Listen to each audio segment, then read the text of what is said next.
Okay, I think we might start. Welcome, everybody. My name's Jonathan Ray. I'm the drinks editor of The Spectator, and it's a great pleasure to have you all here today on what is a very gloomy day. I live in Brighton, and it's been sheeting with rain most of the day. Can I ask those of you who are joining us just to keep yourselves on mute and keep your video off. We're not being rude, it's just it can get a bit noisy when we're all clinking glasses and pouring drinks and so on. So if you don't mind keeping yourself on mute. But of course, we welcome any questions, and there is a chat facility at the bottom of your screen. And if you want to type in a question, we will either answer them if it's relevant at that moment, or we'll answer the questions at the end of the session. But anyway, welcome to the last of our series of Spectator online wine tastings, or the last, for the moment, the last of this season. And it's a great pleasure to introduce Christophe Diola, domain director of Louis Latour. Christophe, give us a wave. Hello, everybody. I'm really thrilled. This is a great way for us to finish our second season of tastings with mighty Louis Latour, one of the absolute great names of Burgundy. Louis Latour was founded in 1797, a good 31 years before The Spectator was founded, and it is still family owned. It's now in the hands of the 7th Louis Latour, Louis Fabrice Latour, who is in fact the 11th generation of the family to be involved with the company. And Louis Latour really is one of the titans of Burgundy, and I'm thrilled that Christophe is joining us from his office in Burgundy.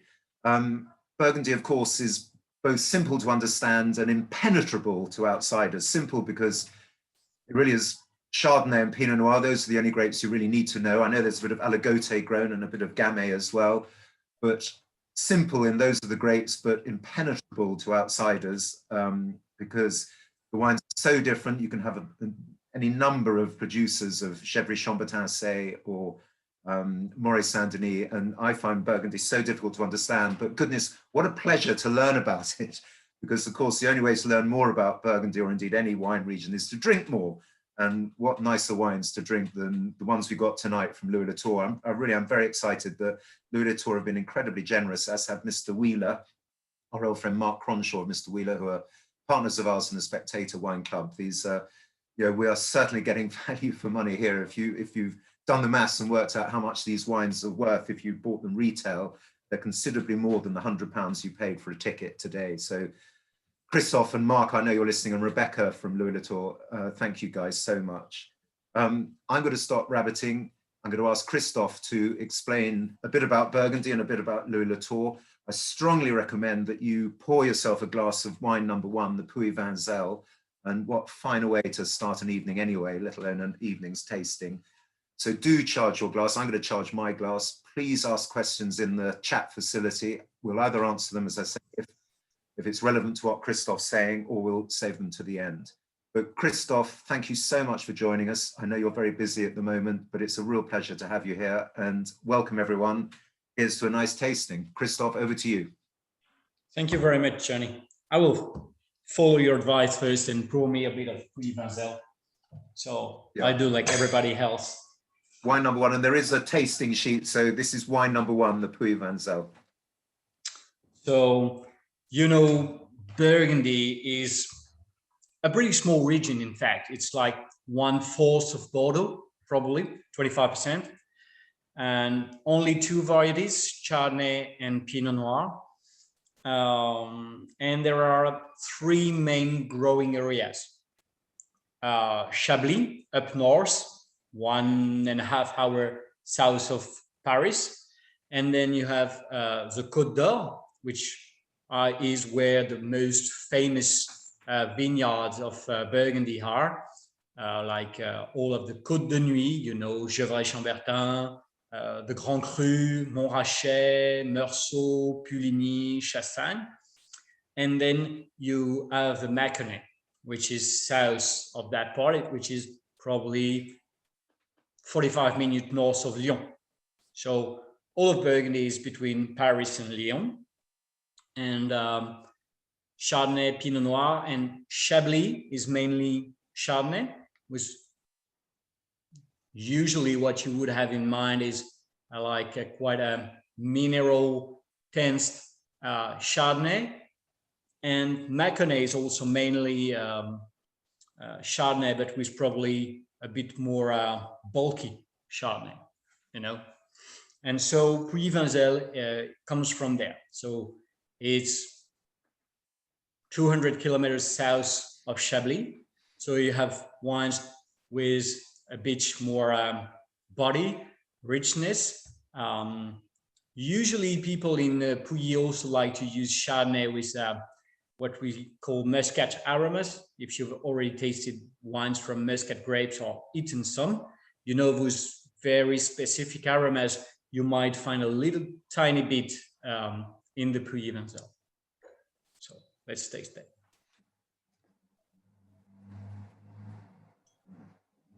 So you can find a very fruit-driven aromas on the nose, like a bit exotic, coming from a bit more higher temperature in the vineyard all over the year in Mâcon that you would find probably in the Meursault we'll taste later on, and if you were tasting a Chablis.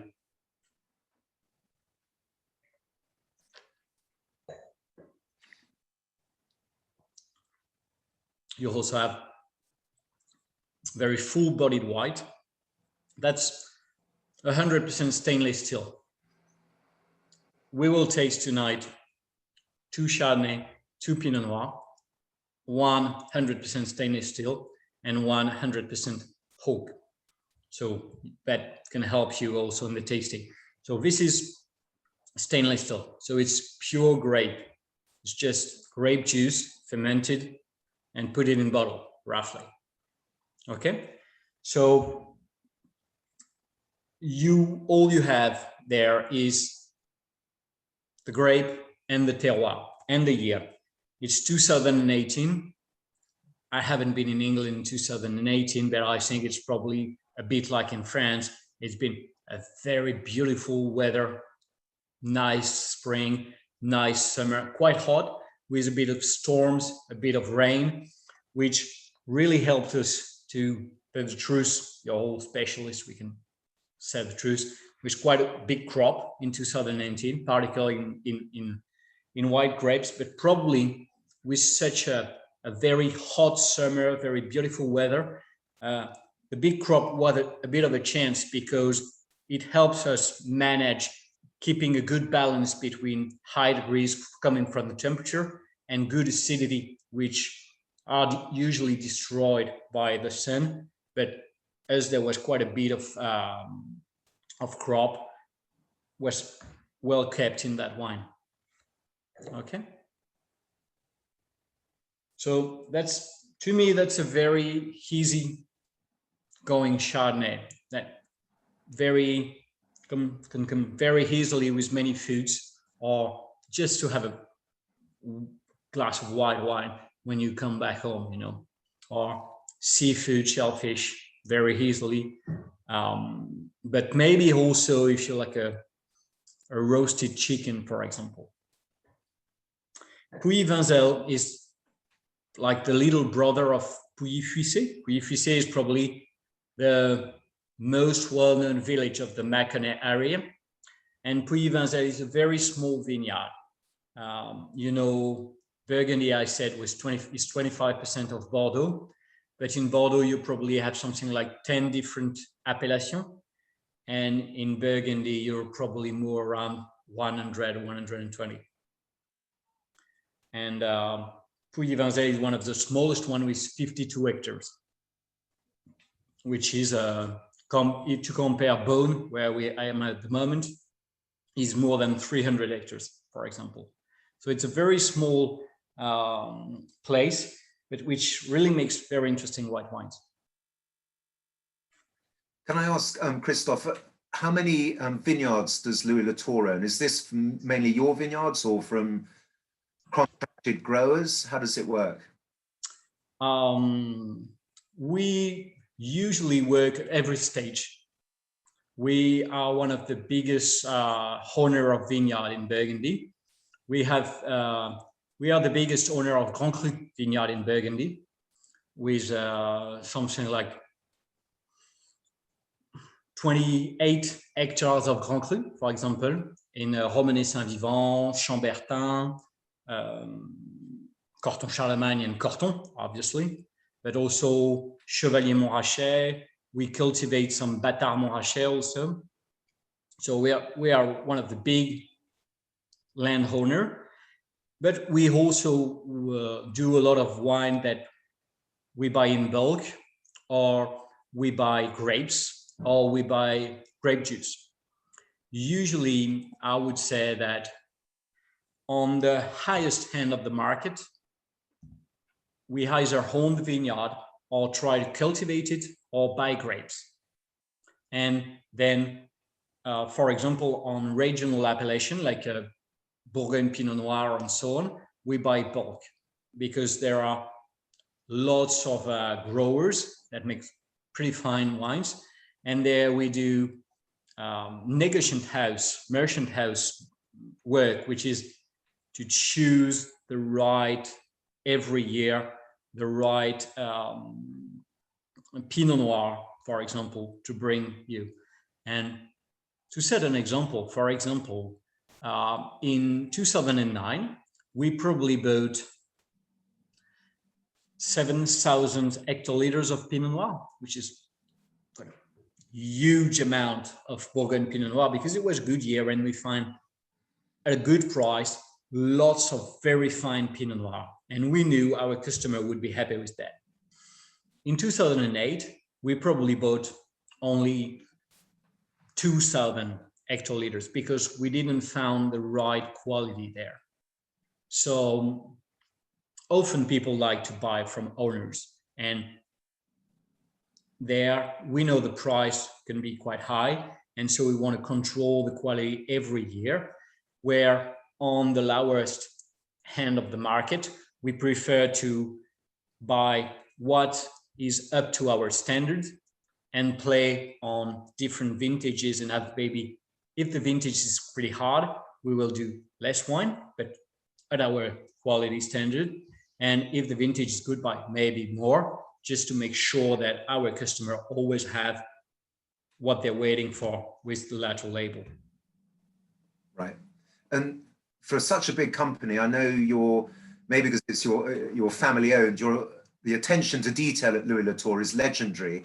And I think the attention to detail is more like a small company than a big company. But how big is your winemaking team? And do you have the same teams making the Puy-Vincel as the Maison, or do you have the white winemaking team and a red winemaking team? How does it work? No, it's just roughly 3 to 4 person. Wow.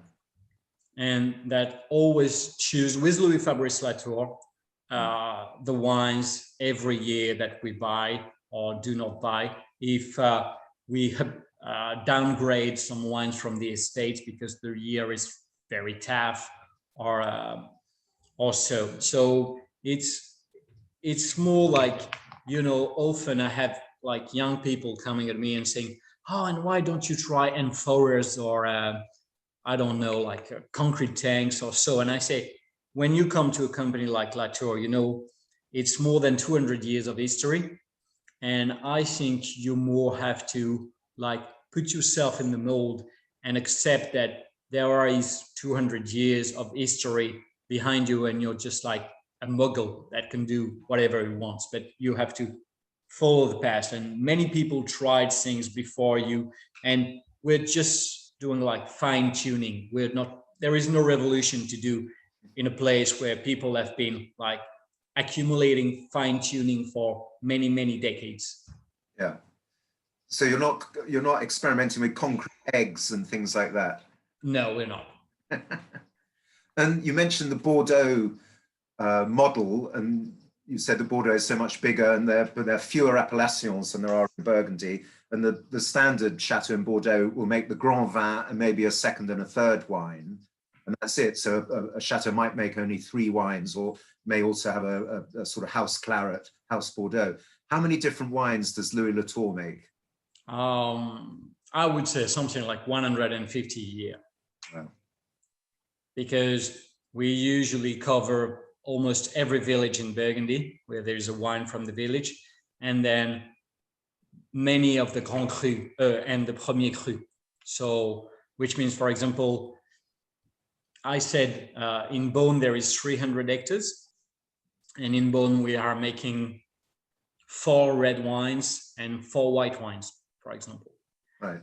Each of them coming from one single plot, and with usually that plot on the label.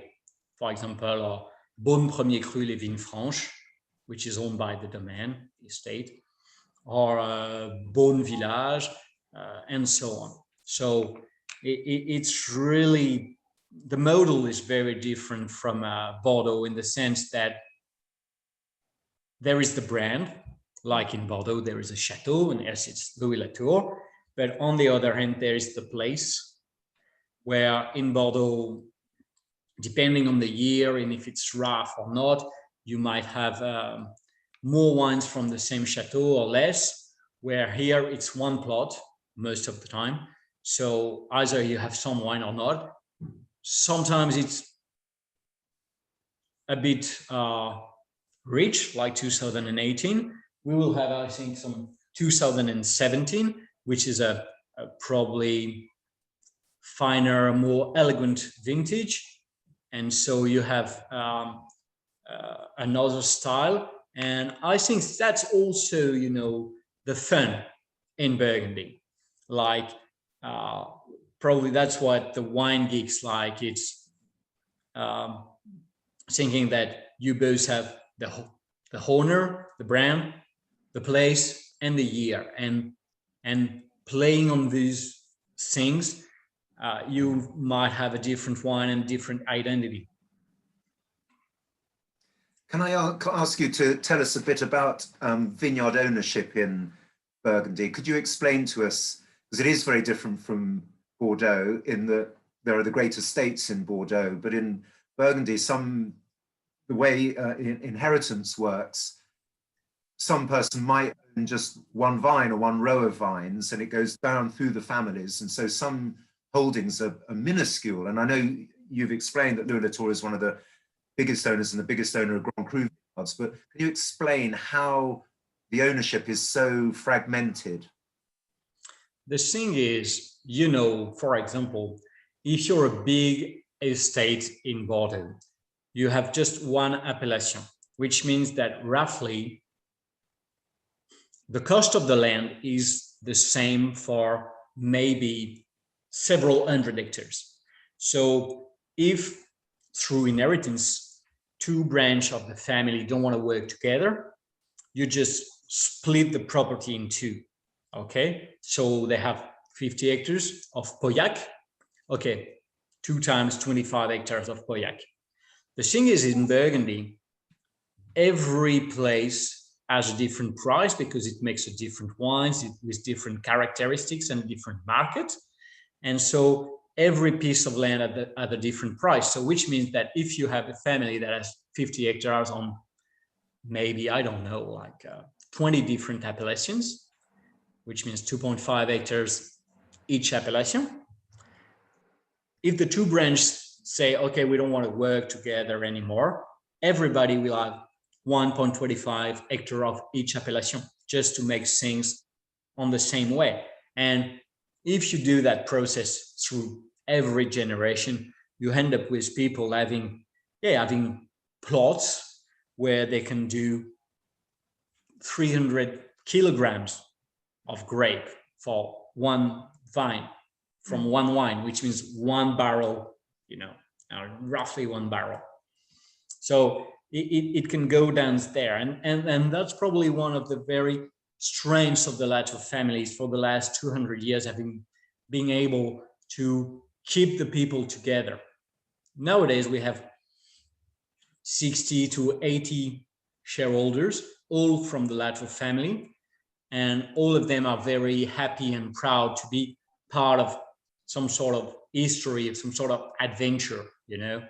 And Louis Fabrice often tells me, he say, you know, people don't really want to realize their capital, which they have in the company, and they have the land, because they don't really consider they own them, because it's more like something their parents give them and they will give to their children, and they consider it has to just pass through generation to keep it, you know.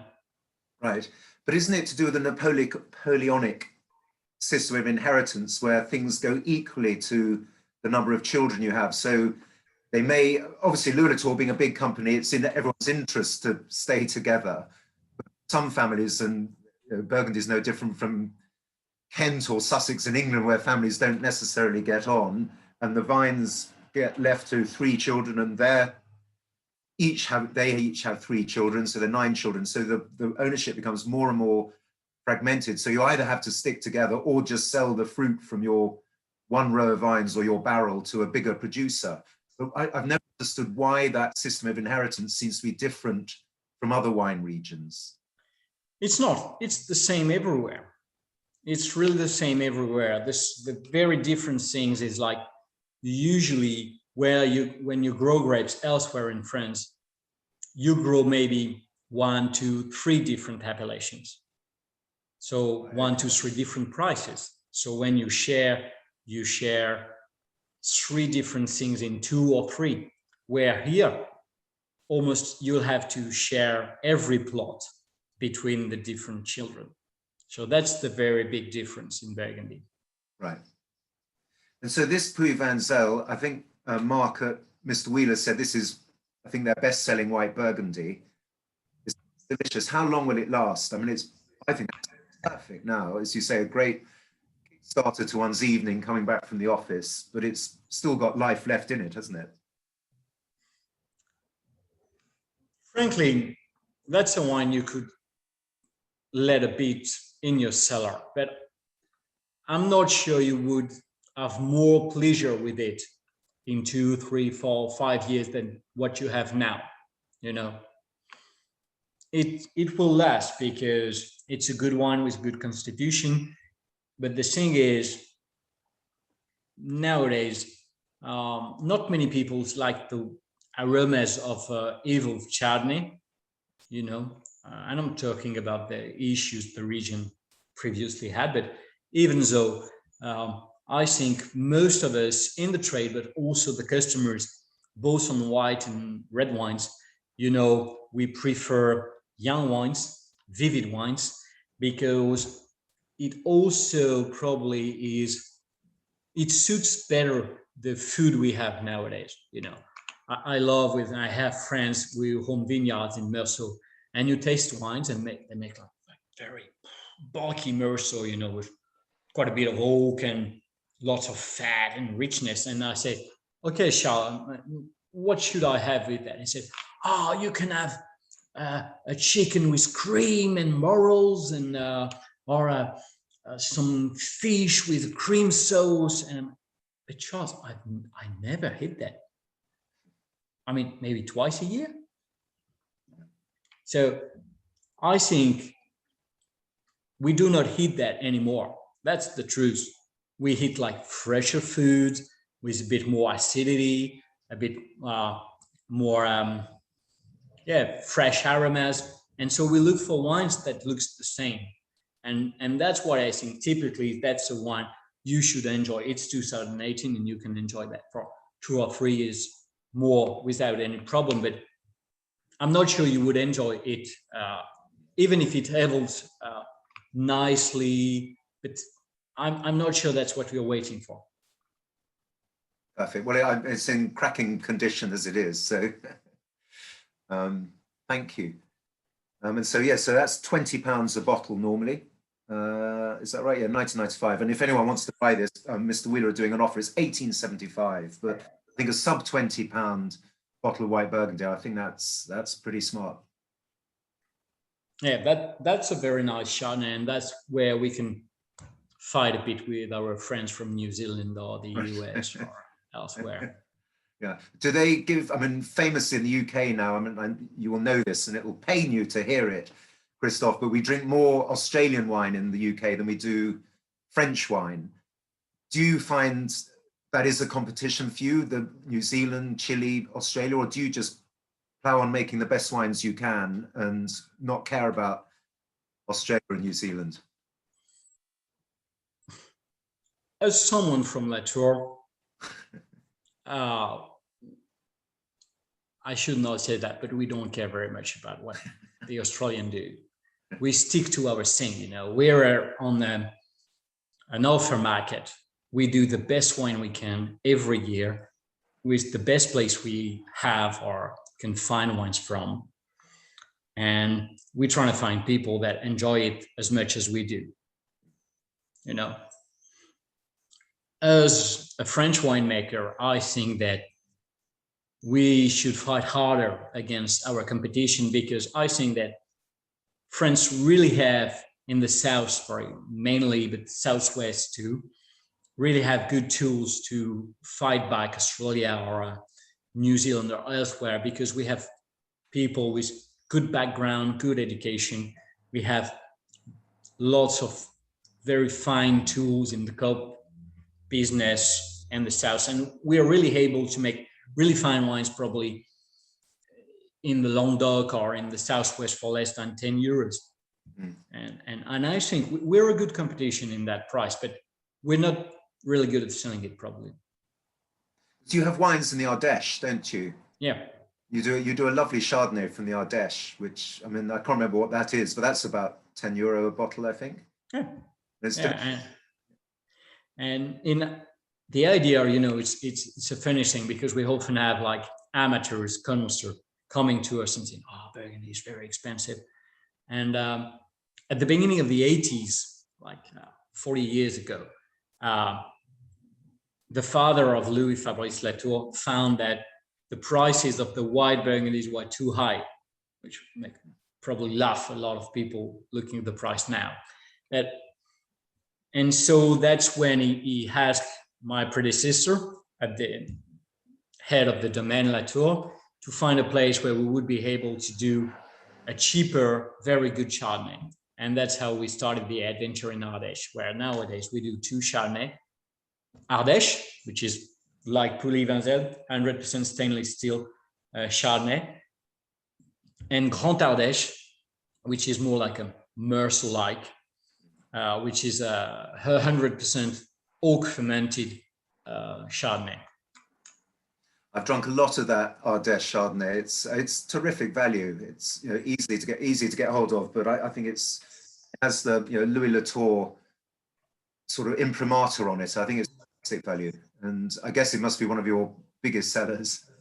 It works quite well.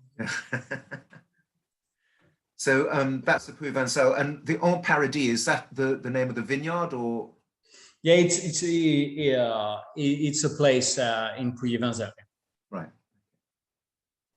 Should we try the Meursault? Let's move on. So now we try Meursault-Blagny, Premier Cru, Château de Blagny, 2017. So it's a wine from Meursault. Meursault is probably the most famous place for Chardonnay in Burgundy. At least in France, I don't know for the English market, but it's a very big name for Chardonnay, probably in all of the world.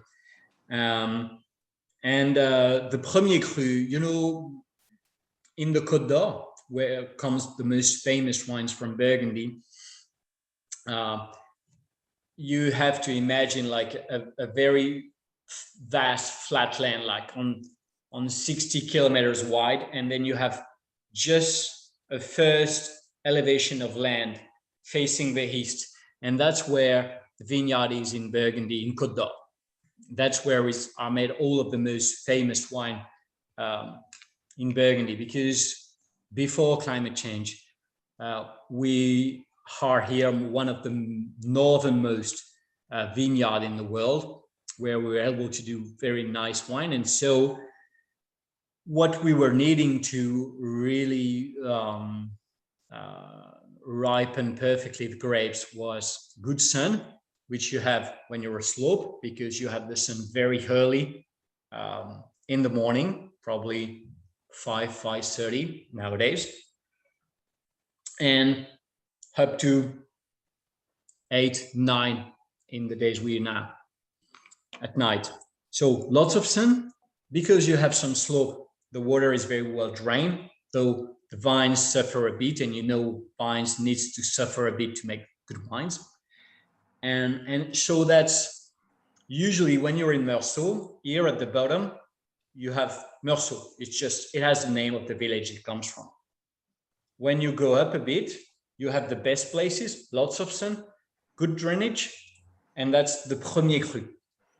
And then when you go up more, as you lose 1 degree Celsius when you go up, it was struggling a bit to ripen. So that was back to Meursault village. Okay. So if you look at a map, you will see that it's like 2 stripes of Meursault, and in the middle, the Premier Cru. And Meursault-Blagny is at the very top of it. It's almost in the stripe of Meursault. And it was probably a bit overlooked as a Premier Cru historically, because it was one of the Premier Cru that was not ripening so well in the 19th century or the first half of the 20th century. And I think nowadays it's probably, with all of this very ripe, hot vintage we have, one of the very best Meursault Premier Cru. I'm not joking. So you have to taste that. That's Chardonnay coming from the very top of the hill in Meursault. 100% fermented in oak, 25% new oak, coming from the Latour cooperage. And 2017 was a very, very fine vintage. 2017 is known also for being a big crop, but that's really true for reds. But for white, it was just regular crop. And I know in English that are probably the best connoisseur in the world about Burgundy, consider 2017 being equal to 2014 in probably the best white vintage of between 2010 and 2020. Johnny? It's so inviting on the nose, isn't it? It just begs to be drunk.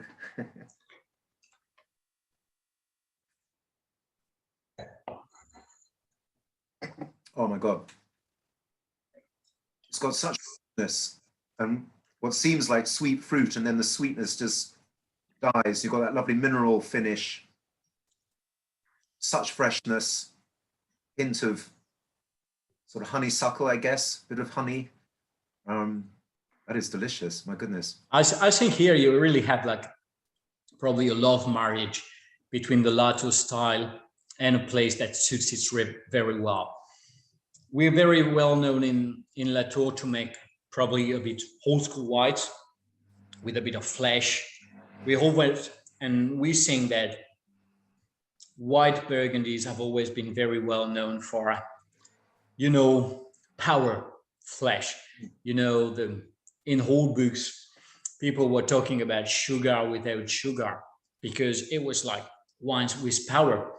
And probably nowadays it's not so much fashionable, that kind of whites. And I think that here you really have like a quite high on the slope, a place where you always have like nice tension, like nice minerality. And on the same time, the flesh, the climate and the Latour winemaking style gives, and which makes a very nice balance, I think. It's delicious. I mean, that really is something special. But you're right, it has got that fleshiness, but that mineral finish and almost like a savory finish to it, which I really love. And you even have like almost salty finish. Yes, you know? a sort of saline finish, exactly. That's a wonderful wine. That's the wine you want to pour in another glass. Yes. Probably too quickly. Chateau de Blagny, is that an estate, or is that a single vineyard, or is that? Yeah, that's an estate. That's an estate that is not owned by the Latour family. It's owned by 2 families that owns almost all of the Blagny appellation, and which still lives in the very small Blagny village, which is on top of Meursault. And those people have been working with the Latour family for probably 50 years now. They're good friends with the Latour, and they make their own wines, but every year a fair share of their production comes to the Latour family, and the Latour family is able to use the name of their estates on the label. Okay. And you were talking about, so the stripes, the Meursault stripes and the Mercier Blagny, and you were saying before everyone else arrived, you were saying it was 33 degrees today in Bern, which is quite hot. It's quite hot. Nowadays, every year are quite amazing, but you know, we had the worst frost ever at the beginning. That's what I was going to ask. Yeah. So really hot today, but we read about this in the press that at the end of March, we have a week at 28 degrees. Then we have nights above -6. And then we have, April and May were pretty awful with the wine struggling. And like for the last 10 days, we had very, very hot weather, where I spend most of my day at the moment in the vineyard helping the teams, because we had the vine grow in 10 days, probably what it usually does in more than 3 weeks. Wow. So we're just like running around and trying to settle things. Yeah. But my understanding is with climate change, that the problem can be that because it's warmer earlier, the buds can come earlier before the frosts are finished. So is that right, that now that with the global warming, you get buds earlier than you used to, but the frost can still kill the buds, and then when the buds are gone, that's the crop ruined, isn't it? That's what happened this year. As I said, end of March it was 28 and the buds hopping around, and the week after that we had -6, and so -6 is a very, very harsh frost. You know, usually when we have spring frost, it's -1, -2 maybe. But then it was winter. It was awful for 3 nights. You know, we had frost on a Tuesday, Wednesday, and Thursday. And so usually we put candles in the vines. And I'm here not in the bed, because my wife don't want me to sleep with her on that night. So I'm on the couch. And on the second day, on the Wednesday morning, which was the Thursday night, I was with my assistant and we were texting, you know, and I told him at 11, I said, oh my God, we have to go now to light the candles because it's already 0.5 degrees. And I get out of my house, and there I found my car and my wife's car covered in snow. Wow. And it was like the 6th or the 7th of April. Good Lord. Yeah. And I sent him the text and I said, Sylvain, I don't even know if we have to stay all night awake. I mean, we're done. Wow. So we've been there and we light the candles and still we are done. But but it must be so expensive. I mean, I saw, and I don't know if anyone watching saw that, but there were some pictures in the press and on the news, particularly from Champagne, with these candles, or smudge pots, I think some people call them. And it looked amazing. It was all through the vines, were all these candles trying to keep frost at bay. And there was the smoke, and I mean, it looked extraordinary. It looked almost biblical. But I mean, that must add a lot of expense. So not only are you paying for the candles and the other anti-frost measures, but you're also losing some of your crop. So does that translate into much higher prices with the vintage? I'm not the one selling the wines. I just make them. but yes, sadly we're waiting for higher prices. Yeah. Because at least for the white, for the Chardonnay, because the Chardonnay usually are comes earlier than the Pinot Noir, and we know that probably in our Corton Charlemagne we have 11 hectares. We're the biggest owner of Corton Charlemagne, and I'm thinking that we will do probably 5 to 10 hectoliters per hectare. Wow. Which is our aim. What we're happy with is 35, 40, 45, and that's it. But so this year we're probably between a fifth and a tenth of a normal crop. Yeah. Gosh, I mean, that's devastating. Yeah. Because I read in one or two producers in Champagne, I think, reckon they've lost up to 80% of their crop. But I understand that the frost even went down as far as the Rhone, part of the Rhone Valley, which I always assume is so hot that even the Rhone suffered from frost. This year, it hits almost every single vineyard in France. We had it everywhere because it's not like, I was talking about the slope. Usually when the Grand Cru and the Premier Cru, which are the middle of the slope, usually there is no frost, because what happens when you have regular frost is, the temperature is not very high during the day, and at night the temperature, the UV, infrared, go away from the earth, and so the temperature gets down, and the cool air goes down, and the hot air goes up, which means that here you have hot air, and here you have cool air. What happens this year is, it was not just the places becoming cooler and cooler, it was cool air coming from Scandinavia, and just like, coming across France. It was amazing. I have a friend in Champagne, and he called me the day on the first day, on the Tuesday, he called me at 10, and he told me, Christophe, we're at -1. And it was like 10 o'clock at night. And I have a friend in Côte de Nuit. He called me at 12 and said, Christophe, you should go in your vineyard. We're at -1. And 1 hour later, we were at -1. So it was just really cool air coming from the north and getting down and devastating everything on its road. Yeah. And so what happens to the vine? So we've explained that the buds are then killed, but then the vine, what does it do for the rest of the year? It doesn't produce fruit. It still has its leaves. And how do you tend it? Do you prune them, or do you just leave them be until the end of the vintage, or how does that work? Usually, when we prune a vine, we leave a wood from the previous year with 2 buds, which will produce 2 branches, and those branches will be used in the year +1. Okay, and then we leave a long branch with 4 to 7 buds that will produce the fruits. Okay, and this year what happens is there is no branch on the fruit buds. So sometimes on the 2 other buds, you might have 1 or 2 grapes. You're happy. And as the temperature goes up and the vine still has a bit of energy, there are buds that were dormant,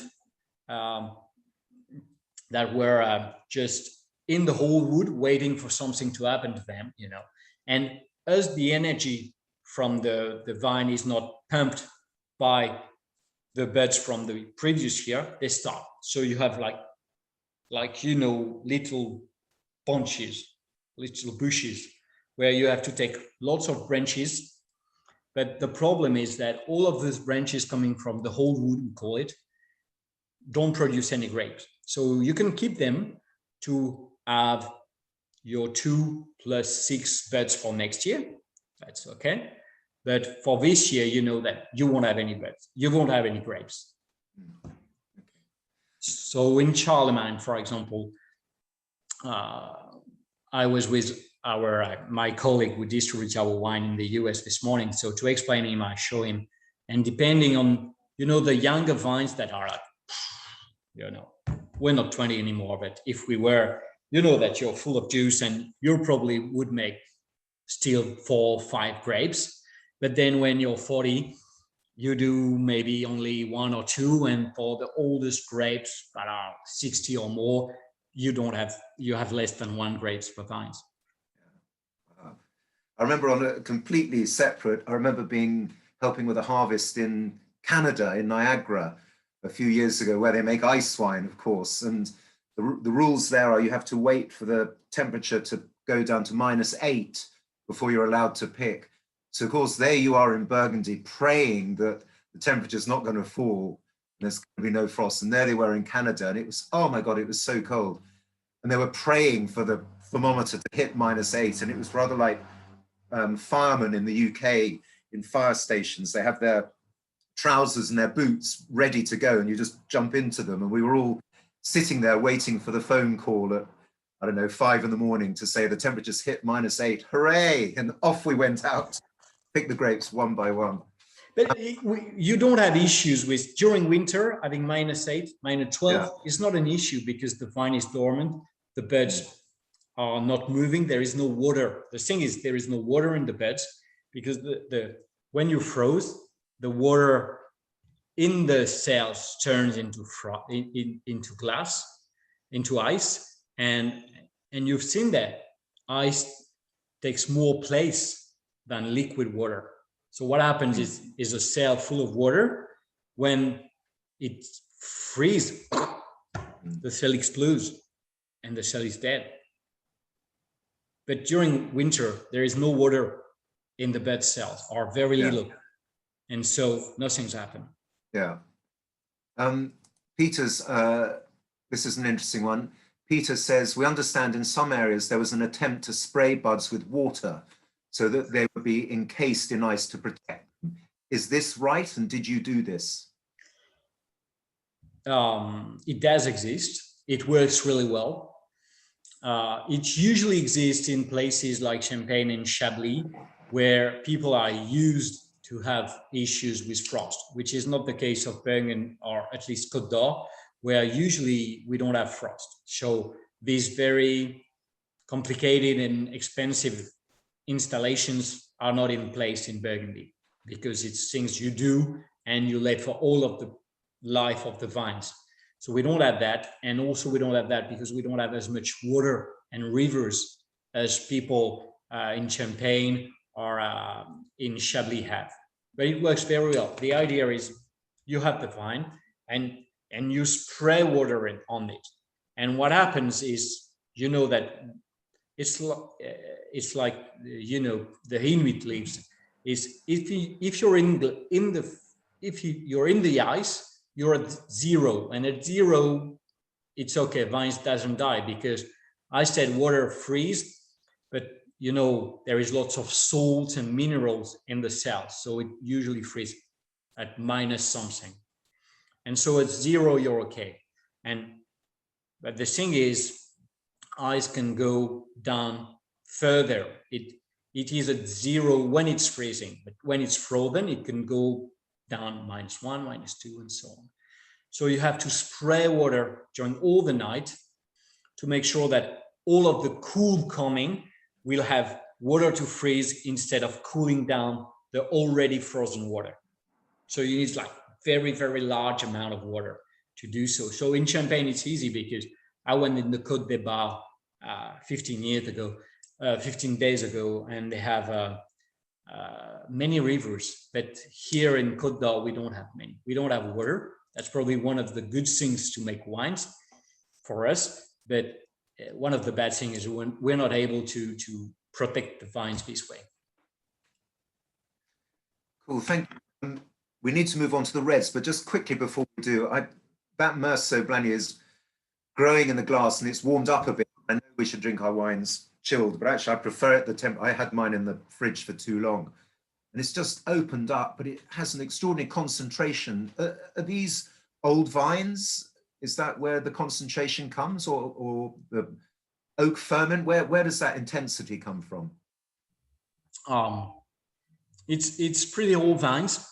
It's also something where I work a lot on in Burgundy, and particularly at Latour, is, you know, when you have a grape juice, you have a liquid part, which is mostly water and sugar, and solid parts. And I think nutrients and fatty acids and amino acids and things are in this solids part. And what we try to do at Latour is keep all of those solid parts as long as possible through ferment. And we work quite well with people in Bligny to keep everything. So we press the grape, you know, in Champagne, for example, they press the grape and they want the lighter juice as possible because they want very clear juice to make very tense and clear wines, where we want to, I usually said, I want the wine to have something to heat, you know, I want a bit of solids during ferment and after ferment to give both flesh and a sense of place to the wines. Well, it's a magnificent wine, and I hope everyone enjoyed that Merceau Bligny. It's just out of interest, it is £55 a bottle, but as I say, there is an offer, but not that that's what this evening's about, which makes it £50 a bottle. But Christophe, congratulations. That is a real treat to drink. Thank you so much. So should we move on to the Givry? Let's move on to Givry.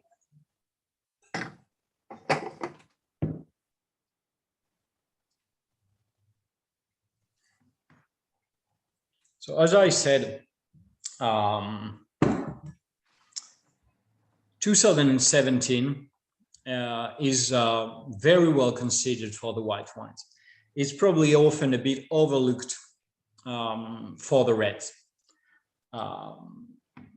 And even us, when harvesting, you know, what the winemaker, what you like is what we call Pinot fin, fine Pinot. It's like very small berries because, you know, in a berry, there is three parts: the seed, that is not very interesting for winemaking; the flesh, which is almost where you find the juice, and the sugar, and the skin.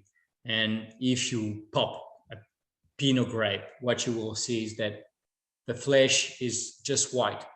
All of the tannins, the color, and the aromas is in the skin. So usually what we look for is to have the smallest possible berries, because that's mathematics, but you know, the surface is radius on a cube, and the volume is radius on a cube, and the surface is radius on 2 times radius by radius.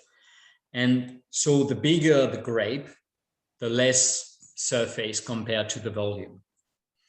So if you want to have aromas, color, and tannins, you need small berries. And 2017 is just not that at all. We came back from holiday probably on the 15th of August. That's where I come back from holidays. And we had like huge berries. Like, we didn't have very much grapes, but we had like big berries. And we were a bit upset because that's not what we were waiting for, but that's not something we can control. You know, you just have to do with what the year gives you. And in the end, it makes one that I love. Yeah, they don't probably have like any color looking like what you would wait from Bordeaux or from Languedoc, but they're from Burgundy, so that's quite all right. And they have these very fine and fresh fruit aromas, you know, like more like a strawberry that you just pick, and maybe it was not the ripest one, but still you enjoy it very much. And that's really what 2017 in red is to me. It's so easily drinking, like light tannins, fine, very fresh aromas. It's typical Burgundy, like we don't do so much nowadays. And so that's why I love him. When you say it's typical Burgundy, what makes a typical Givry? Because I know the great Burgundian experts know exactly what to expect with Vosne Romanée or Beaune or Givry. What should one expect with a fine Givry? What does it look for? Probably compared, for example, to Mercury. Mercury would probably be something like Gevrey, a bit more earthy and austere and less. Where Givry might probably more a bit sexy and have a bit more flesh and more luscious side than a Mercury, you know. Still here, you have a bit of tannin on the, you know, on the final. You think, I need to drink something. I need to heat a bit, something with a bit of fat to come with that. So that probably needs 1 or 2 more years to refine that bit of tannins, but it's also a nice thing because it makes you want a second glass. For us selling the wine, it's always a good deal. It's very fruit forward, isn't it? I mean, it's yeah. That Côte Chalonnaise, so Givry, but also Mercury, Rully, and so it's a tiny part of Burgundy that sits between Mâconnais and Côte d'Or. There is a lot of red there, and Givry and Mercury are prominent for the red in there. Rully and Montagny prominent for the Chardonnay. And so they sit somewhere between Mâconnais and Côte d'Or.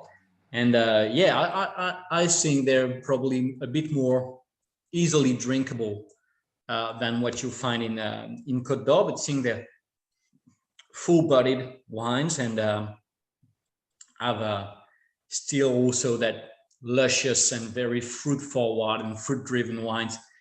And so here you have Givry, which is already that kind of wine, 2017, a wine that is almost 4 years old now, so that also starts to open a bit. And so that makes for a very easily drinkable, very enjoyable Pinot. And I think that's probably me, but also Latour is we like to make wines that are wines of pleasure. You know, I should not say that, but I'm not an intellectual, so I probably like to have sense-driven wines instead of mind-driven wines, and that's it. I think that Givry is. I understand that, because some Burgundies can be what I call brow furrowing. It's so complex, you need to work it out somehow and understand it. Whereas this, and I don't mean to damn it with faint praise at all, it is very approachable, it's very accessible, and you just want to drink it. It's got that lovely, as you said, luscious fruit, and there are some tannins, but very subdued tannins, and I love its accessibility. I think that's absolutely delicious. Sort of cherry fruit. And hey, I think that's the beauty of Pinot. It's like you're not on a plum, you're not on a dried plum, but as I said, very lightly ripened strawberry or cherry you pick on the tree, something very fresh with a very little hint of green. I get that. Yes, it's not over, is it? There is that little green at the end. It's ripe, but at the same time, you have that tiny balance of freshness coming from a hint of green. That is delicious. Very accessible. Would you chill that? Would you serve it chilled or room temperature? At the moment, it's 30 in the room, so I would probably chill it. But in England, no. Cellar temperature, which in England's pretty cold. Yeah, no, but yeah, cellar temperature, not probably something between 18 and 22. Yeah. Not too cool because it will harshen the tannins, and not too hot because you will lose the very fresh fruit-driven aromas. You're so right about the tannins. I had some friends over a couple of weeks ago. It was actually really cold, but because of COVID regulations, we had to sit outside. And I'd opened some wines indoors, and I was so happy with them. They were really lovely.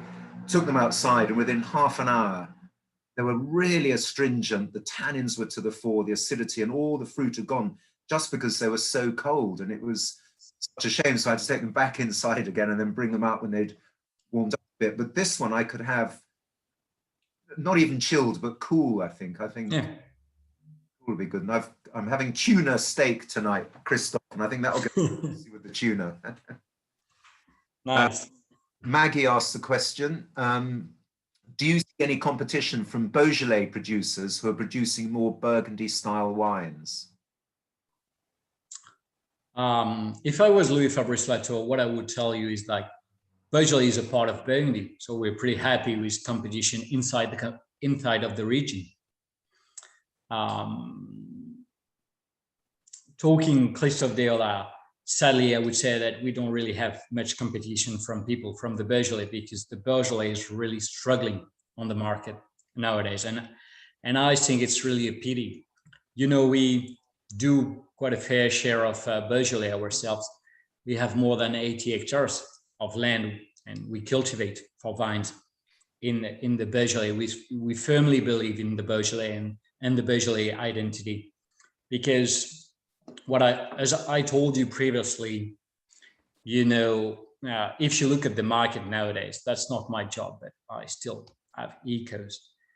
People want red wines, you know, Asia mainly wants red wines, but still people want red wines, but they eat things that suits more white wines, you know, fish, shellfish, fresh food, fried food, quickly, you know, things that are just seared but not really cooked, and that suits really well the white wine. And I think probably if you want to red on that, what suits better is a Beaujolais or a Givry, but that kind of very fruit-driven, easily drinkable wines.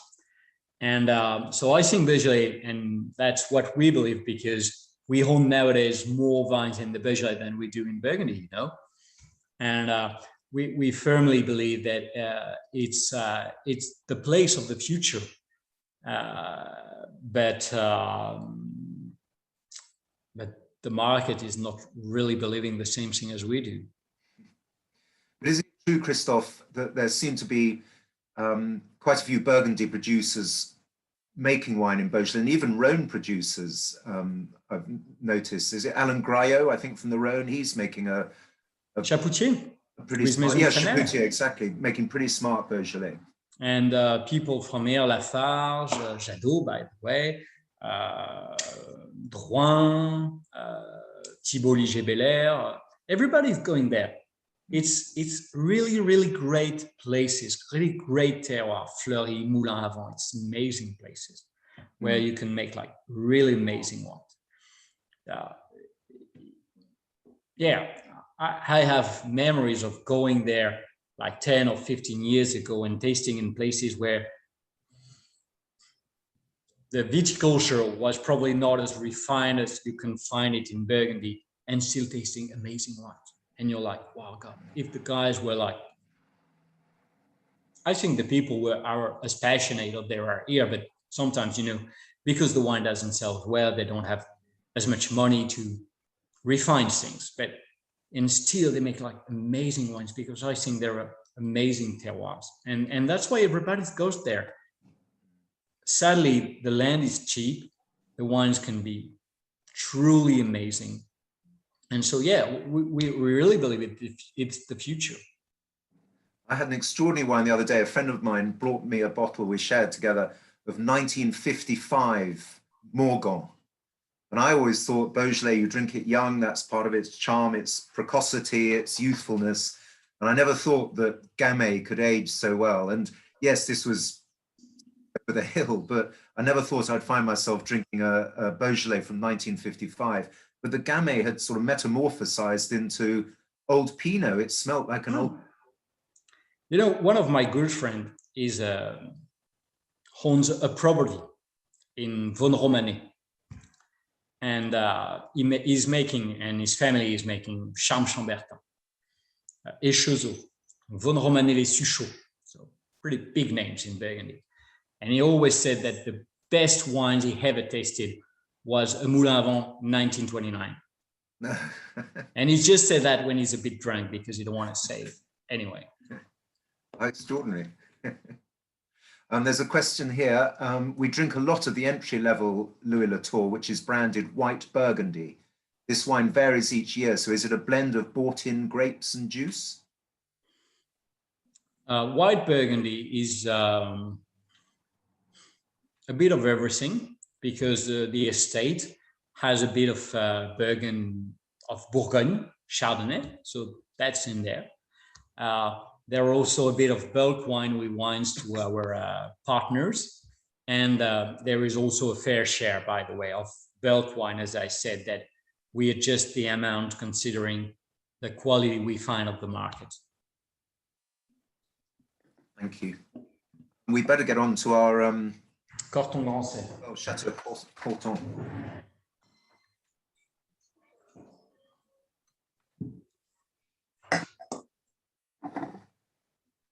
So here we're tasting a wine a bit older, 2012.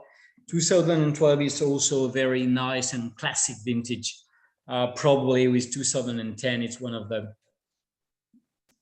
most classic vintage we had in the last 10 years, where both red and white shines with probably a very nice balance between acidity and alcohol, with quite lower alcohol than we usually have nowadays on the Corton. Light color, but probably also one that needs to age a bit. Corton Grancey is a bit our chateau wines, as the name says it, because as I said, we're the biggest owner of Grand Cru in Burgundy, and particularly we have almost 15 hectares of Corton. And so every year we do a blend of the different places in Corton. Corton Bresson for the flesh, Corton Clos du Roi, the most complete wine, Corton Perrière, which is a bit like the Chambertin from Corton, you know, very austere, but also that makes the spine of that wine. A bit of Corton Chaume sometimes, depending on the year, and Corton Grève. And that mix of all different Cortons is done in every good year in Burgundy to try to make the best Corton possible. And so we call it under the name Chateau Corton Grancey, which is the property owned by the Latour family in the middle of its Corton vineyard. It's got a lovely color. It's already getting a little brown on the edge, isn't it? A little orange. Yeah. But still not very old in the end for almost 10 years old wine. Oh my God, that is so good. It's delicious.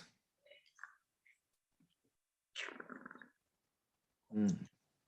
What's very interesting in here to me is that's probably, at least for me, what I'm looking at aging wine in my personal cellar.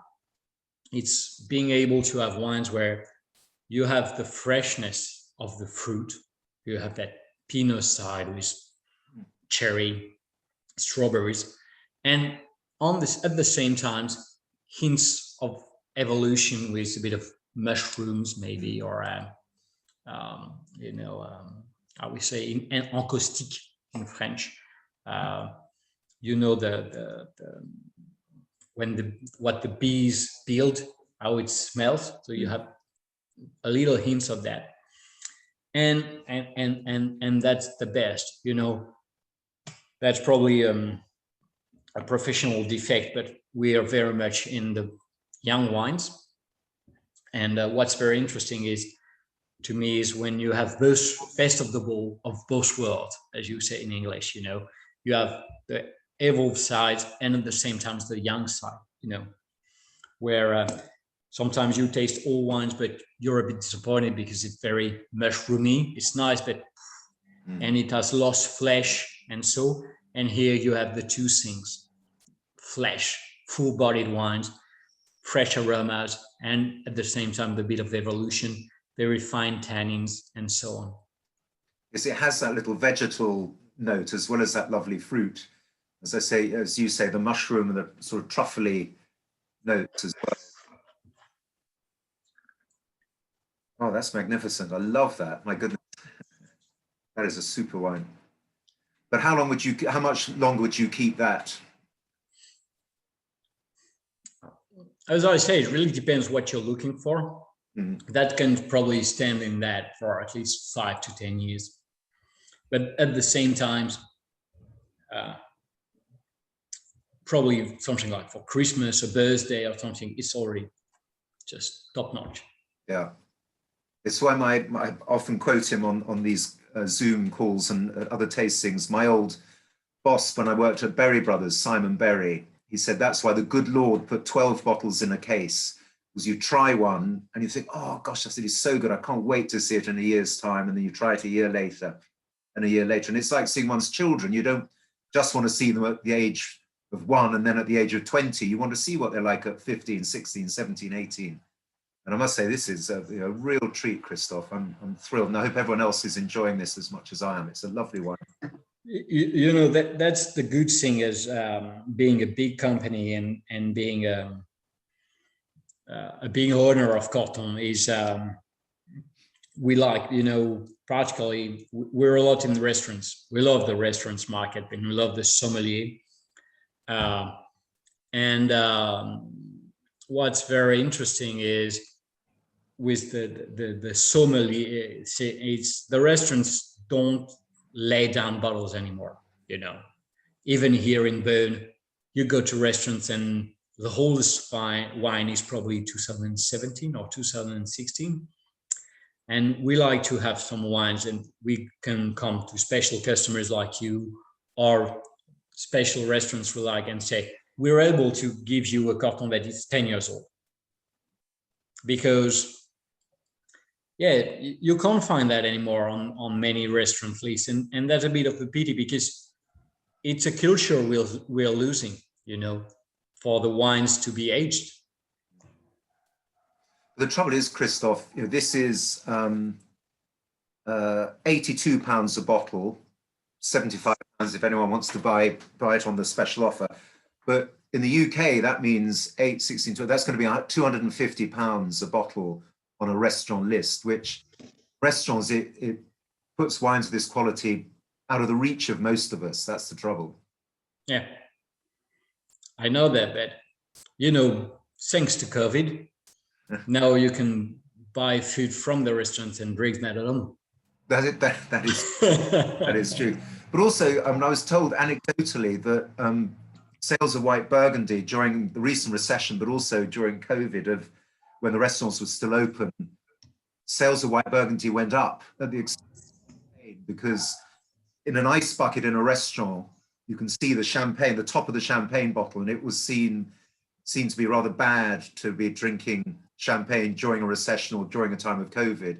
Whereas a little yellow capsule from a bottle of Burgundy, it could be Puy-Vinzel or it could be Corton Charlemagne. You can't tell what those people over there are drinking. So I'm told that the rich people went from champagne to Burgundy. I don't know if that's true.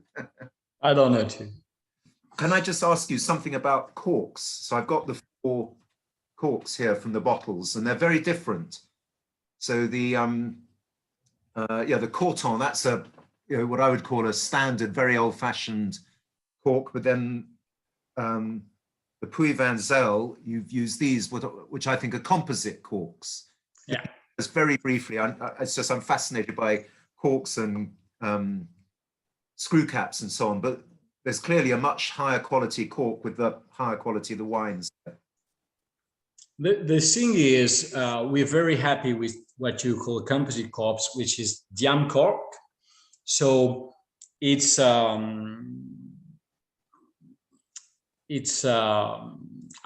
do you call the matter of cork? Cork? Yeah.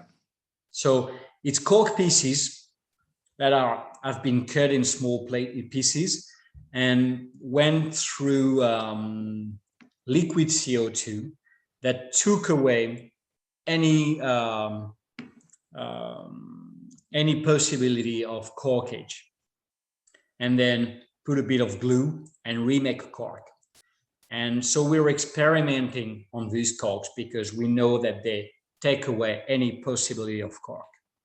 So we put them nowadays on every wine that is not made to age, because we know that for young wines, they go very well, and our customers are not at all disappointed by any defect. Okay. On the higher quality wines, we make trials, but you've tasted the 2012, and we don't know how with these corks the wines would evolve. So we are not at the moment using them on the highest end, but we're using natural corks that normally are tested to make sure there is no possibility of corkage also. But we are moving as fast as we can, but without any possible spoilage, with putting corks. We don't know how the wine would react on the very long term too, in terms of quality, not any other issues.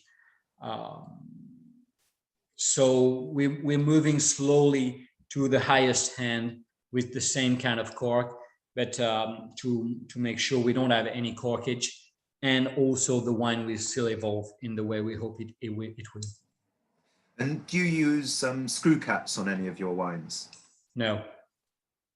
Not even for the, I mean, I can understand why you wouldn't for the French market, but for the UK market, which seems to have embraced screw caps quite happily, you don't use them for wines you send here? My boss, Louis Fabrice, which is the 11th generation, it's a no-go for him. You know. That's a good, it's a very French answer, Christophe. But it's, you know, we are very traditional and we stick to that very traditional thing. And yes, it's too much of a move for us at the moment. Maybe in 50 years when everybody will have stopped that, we will start to do a bit of it. Listen, we have a couple of questions here. There's one from Laura Taylor. Hello, Laura. Sometimes it's hard to know at what age to drink Burgundy. Sometimes Burgundy seems to go to sleep. What are your top tips for knowing when to open the bottle to avoid a dumb phase if you don't have a whole case? If I was from the Wheeler company, I would tell you buy a case of 12. That's a good answer, Johnny. Mark will be happy with that answer. No. But if you don't have a case, I would say that for a regional appellation, the idea is really what we do, and I think most of our colleagues do, is make wines that you go to a cellar, you go to a supermarket, you go anywhere, you grab the bottles, you go to your friends, you open it, you enjoy it. That's really, I think, for most of the people in Burgundy, the way they do that kind of wines. You know, something that you don't have to ask yourself too many questions. Then when you go in the village appellation, is probably 2 to 5, 7 years. And after that, Premier and Grand Cru, in whites, probably the same. In red, the thing is, you'll have to drink it before 2 to 3 years, or then switch to 7 to 8 years. But it's a tough question because it's really, you know, a matter of tasting the wines, and the idea is, that's why I said that it's probably a wine geek region, Burgundy. You know, I have to know how the Guyanese winemaking, how the wine tastes usually, and how is the year. 2017 tastes already really cool. I love that. I have picnics and I drink Bonne Franche 2017 and I enjoy myself. And I have 2005, so 12 years older, and I leave them in the cellar because I know they're still a bit grumpy. So yeah, it's not an easy question, but yeah, what I would say is nowadays with a little bit easily drinking wines with a hotter vintage 2018, 2019, 2020, within the 2 first years for the village and more, or after 5 to 7 years for the red, and for the whites probably between 0 to 5 years. Brilliant, thank you. I'm conscious we're we're running out of time, but there are a couple more questions. Nick says, on the topic of screw tops and recycling, why does Louis Latour always have the chunkiest, like the biggest bottles? Is there a reason the glass is so thick? There are many reasons to that. The first of all is that the Louis Latour bottle is a Louis Latour bottle. That, you know, it's written Louis Latour at the bottom. It has a special top. And the idea when it was created 30 years ago was to say to the people that we're sufficiently proud of the wines we make to put them in special bottles that does not enable us to sell them anywhere else without putting our name on it, because it's written on the bottle. Okay. It's probably a bit outdated now. I recognize that, but we stick to that quality thing. But yeah, it might be a question in the future. If do we have to go to lighter bottles? We're working with the region and interprofessional bureau of Burgundian wines on our carbon by, you know, on the CO2 the wine business in Burgundy produce, and bottle will probably be a question, and so that's a question we'll still have in mind. Thank you. And another question here from Peter. Perhaps we are seeing from year to year a growth in en primeur offers from Burgundy, which may well encourage people to lay down wines. Do you recognize this trend? Does Louis Latour participate in these offers? So, sorry, you were cut. Sorry, so we're seeing, Peter says, we're seeing from year to year a growth in en primeur offers from Burgundy, which may encourage people to lay down wine. Do you recognize this trend, and does Louis Latour participate in these offers? As I said, I make wine, I do not sell it. We do a bit of en primeur for French market, I know. But I would have issues to answer that question for the UK market, and maybe my colleague, which is somewhere else hidden here, might be able to answer that. Fine, thank you. We are running out of time. I've just got one question. Well, actually, Craig wants to know, what is your favorite Burgundy appellation? As this is recorded, I have to say Corton. You're a diplomat. If Louis Fabrice is not on the air, I would probably say Von Romane. Right, okay. Because it's just, you know, or Chambol. Yeah, Chambol. We produce some Chambol, so I can say that. And it's just every year I taste in the cellar our Chambol, the wine I make, and I'm just so jealous, you know, because we farm 1 hectare of Chambol Musigny, and we farm 50 hectares of Corton, and every year I find the Chambol really amazing. I know the vines, I know they're doesn't look very beautiful, you know, it's not the best Pinot clones that you can plant and so on, and it's just so good. It's a shame, I know.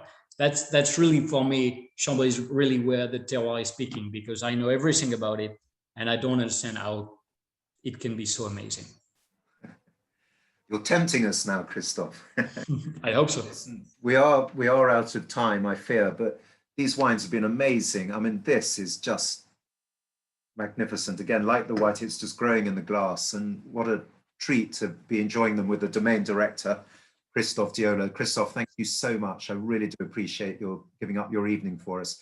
And Mark Cronshaw, I know you're online, so to speak. Mark from Mr. Wheeler, thank you so much for setting this tasting up. We really are very grateful, because we've tried some lovely wines, and I do hope everyone's going to enjoy them over the next couple of days. Put a cork in them and they'll be fine for the next couple of days. So do make the most. These are very, very special wines indeed. And I think a great way for us to finish this season of our Spectator online wine tastings.